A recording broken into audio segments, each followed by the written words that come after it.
early August. Mike Barnicle. I'll say it again. I got to get John Meacham in 1 second. But Mike Barnicle, I saw It's the Great Pumpkin, Charlie Brown, with Jack, my 7-year-old, last week. The Great Pumpkin never rises from the pumpkin patch in that story in here. I'm wondering, how do Carson and Trump get knocked off of their thrones?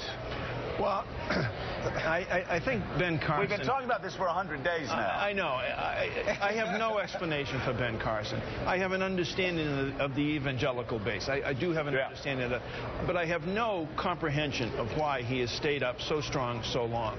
I do think many of his supporters are like people sitting in a bus stop, waiting for the right candidate to come by to get on that bus.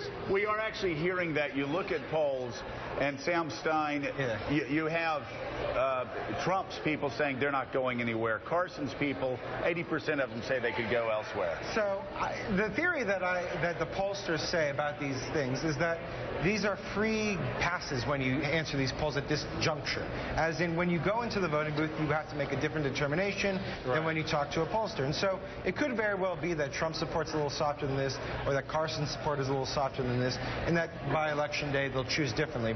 It is getting a little close. Though, but what's the indicator that they will choose differently? Usually you get some lead on that. You have some understanding or appreciation where the trend lines are going. There is no trend line here except where Trump is in the lead. Well, there's a little bit of a trend line of Rubio kind of rising after this. But the biggest thing in this was that Carson was the larger story, though. I mean, that Florida poll, Jeb Bush. Thank you. Well, that's why I think Jeb's the great story here. I mean, covering politics. Yeah. Once you get into the poor guy syndrome, when you talk to people, they say, oh, poor guy. But Jeb Bush